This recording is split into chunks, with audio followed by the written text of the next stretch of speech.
Good morning बच्चों।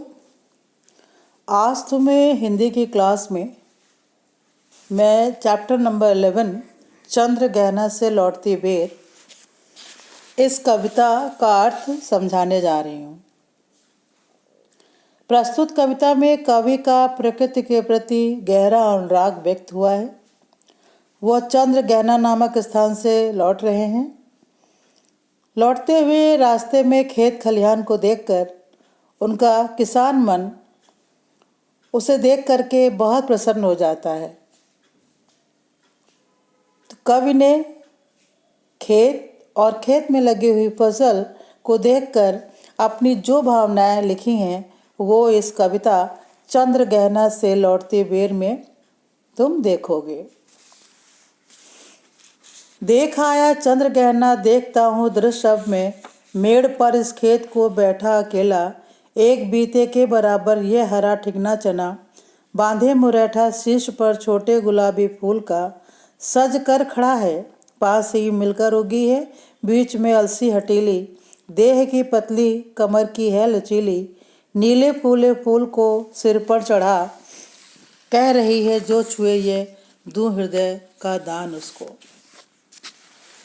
बच्चों, कवि चंद्र गहना नामक स्थान से लौट रहा है तो कवि कहता है, मैं चंद्र गहना गांव को देखकर आया हूँ। अब मैं खेत की मेड़ पर अकेला बैठकर गांव के प्राकृतिक दृश्य को देखूंगा। वो कहता है, मैं इस खेत की मेड़ पे बैठा हूँ और मेरे सामने चने का एक छोटा सा पौधा है, एक बीता यानी एक हाथ के बराबर छोटा सा, जिसकी अभी जो बढ़त है बहुत छोटी सी है, मैं उसे देख रहा हूँ और उसके ऊपर गुलाबी रंग का फूल खिला हुआ है।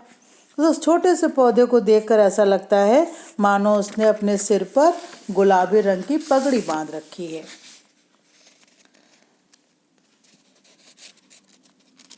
बांधे मुरैठा शीश पर छोटे गुलाबी फूल का, मुरैठा पगड़ी बांधी हुई है।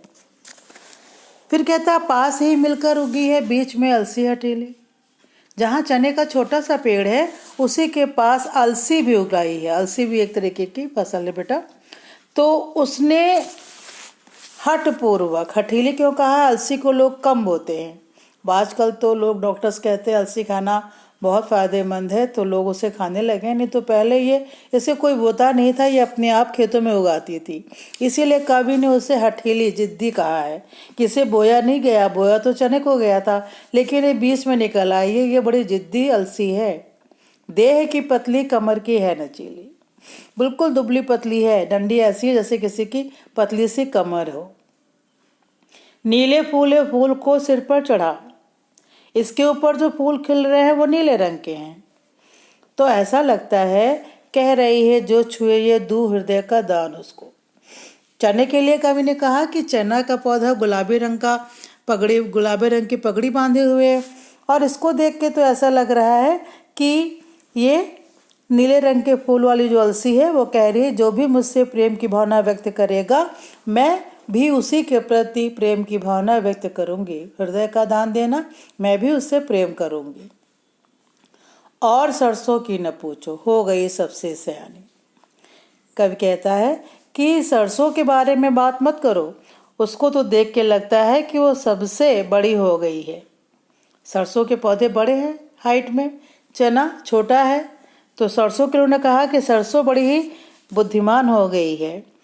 सरसों के रूप सौंदर्य की तो बात ही मत पूछो, हाथ पीले कर लिए हैं ब्याह मंडप में पधारी। सरसों के जो फूल होते हैं वो पीले रंग के होते हैं, तो पीले रंग वाली सरसों को देखकर ऐसे लग रहा है कोई कन्या है, कोई कन्या हाथ पीले करके विवाह के लिए मंडप में आई हुई हो। फाग गाता मास फागुन, फाग फागुन का महीना जब होली खेली जाती है, तो फाग गाता मास फागुन आ गया है आज जैसे। ये सारे वातावरण को देख के ऐसा लग रहा है कि जो चना है वो पगड़ी बांध कर आया हुआ है, सरसों जो अलसी है वो भी आ गई है और जो सरसों है वो कन्या के रूप में विवाह के मंडप में आ गई है। तो चारों तरफ बड़ी खुशी का माहौल है।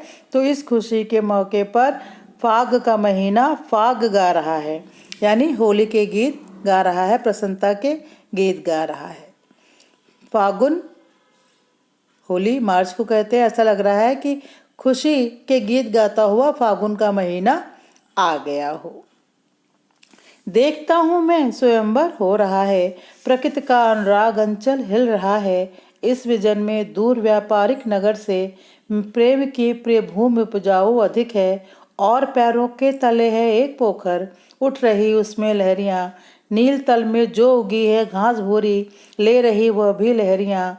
एक चांदी का बड़ा सा खोल खंबा आँख को है चकमकाता, हैं कई पत्थर किनारे, पी रहे चुपचाप पानी, प्यास जाने कब बुझेगी। कवि कहता है कि प्रकृति आज मुझे बड़ी ही प्रसन्न दिखाई दे रही है, क्योंकि विवाह का अवसर है, चना आया है, अलसी आई हुई है, फागुन का महीना गाना गा रहा है। तो ऐसा कह रहा है, वो कहता है कि स्वयंवर हो रहा है और प्रकृति का प्रेम से भरा हुआ आंचल हिल रहा है, यानी प्रकृति भी बहुत ही खुश दिखाई दे रही है।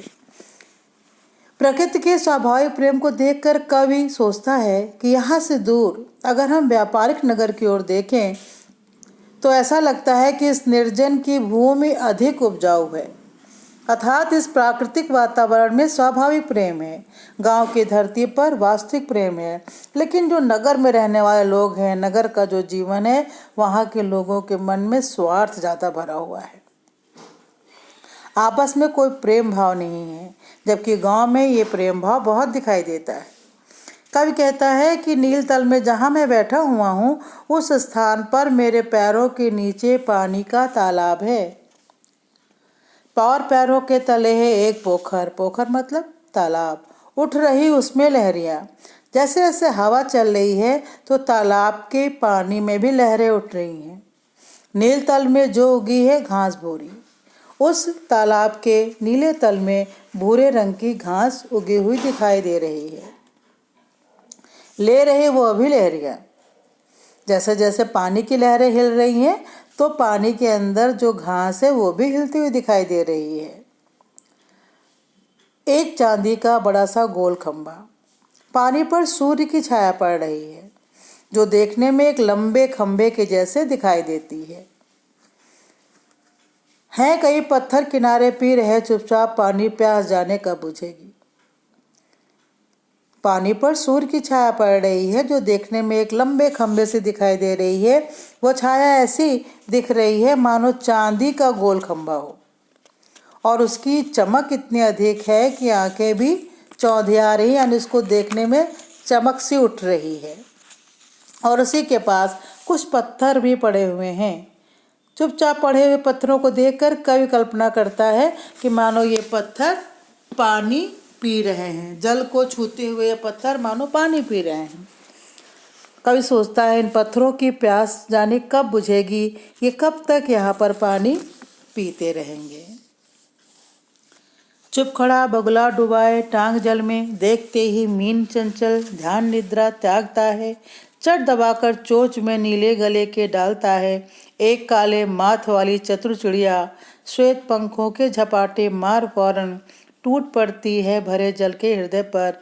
एक उजली चटुल मछली चोंच पीली में दबाकर दौड़ उड़ती है गगन में।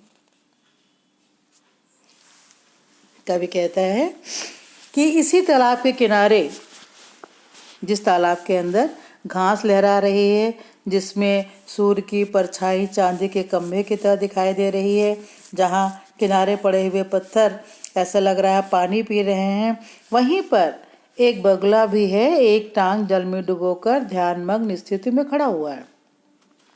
और जैसे ही वो मछली को देखता है, चुपचाप उसको खाने के लिए झपट पड़ता है, ध्यान निद्रा त्यागता है। मीन मछली जैसे ही मछली को देखता है, वो अपनी ध्यान निद्रा त्याग देता है और उसको खाने के लिए तैयार हो जाता है। वहीं पर कुछ पक्षी भी उड़ रहे हैं, वहीं पर कुछ और पक्षी भी उड़ रहे हैं।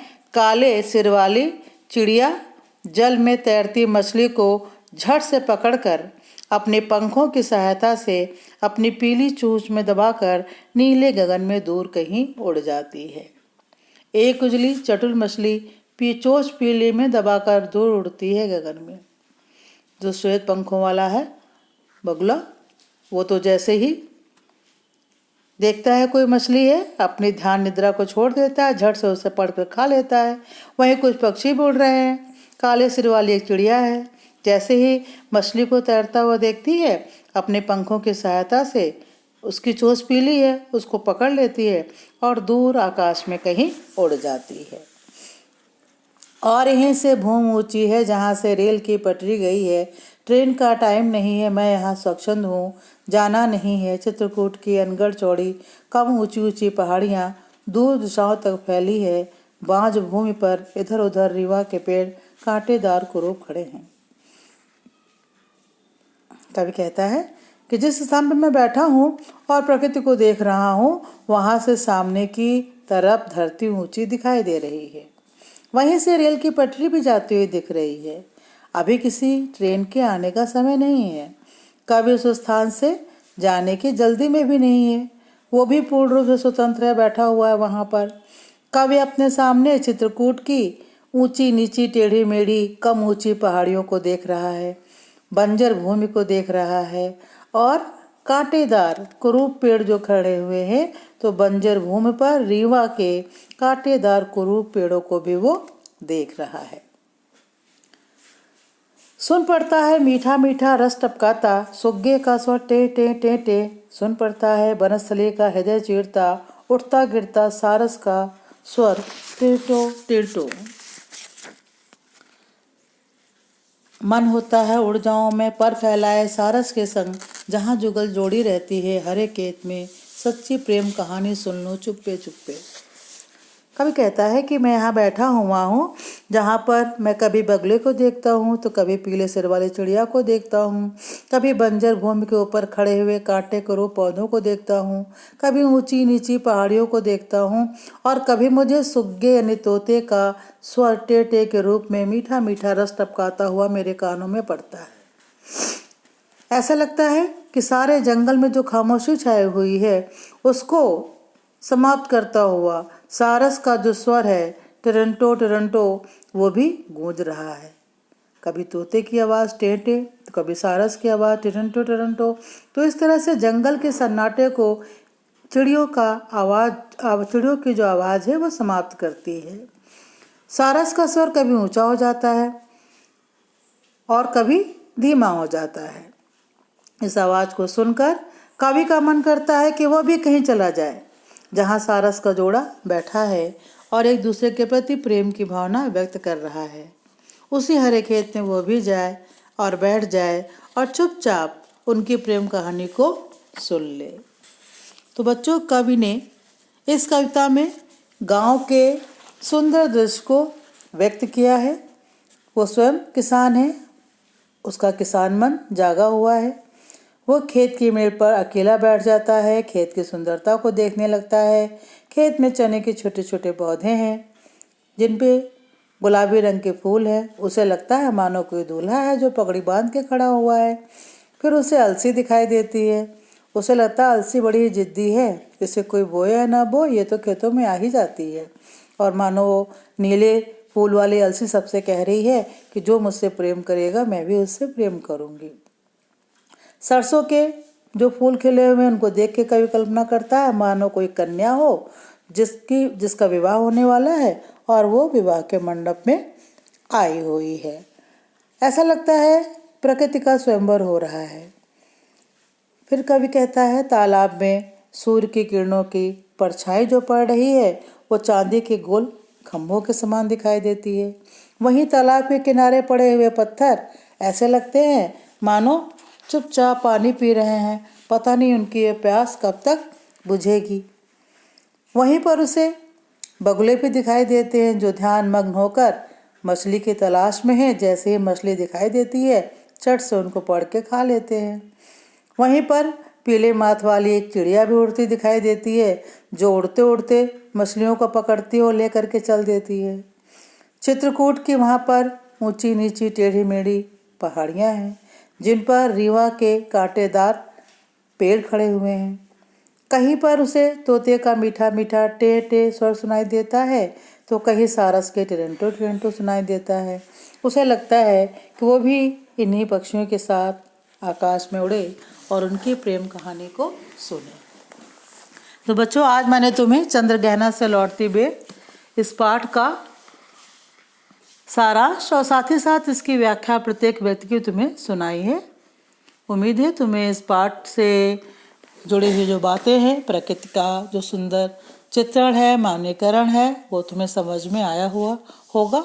और जो लोग अगर किसी गांव क्षेत्र से संबंधित होंगे तो उनके सामने गांव का ये सुंदर चित्र जरूर सजीव हो गया होगा, क्योंकि शहरों में जो कोलाहल है, भाग दौड़ है, हरियाली की कमी है, गांव में तुम्हें ये सब कुछ देखने को मिलेगा जहाँ पर सन्नाटा सा है, भीड़ भाड़ नहीं है, चारों तरफ खेत है, तरह तरह के फूल पौधे हैं। तो प्रकृति की सुंदरता को देख करके कवि ने अपने मनोभावों को काव्य के रूप में अंकित किया है और कहा है कि व्यापारिक नगर यानी शहरों में इस तरह का भाव, इस तरह का प्रेम, एक दूसरे के प्रति लगाव जो गांवों में है वो शहरों में नहीं दिखाई देता है। तो कविता का अर्थ समझना और नेक्स्ट टर्न में मैं इससे संबंधित क्वेश्चन तुम्हें कराऊंगी। ओके बच्चों, थैंक यू।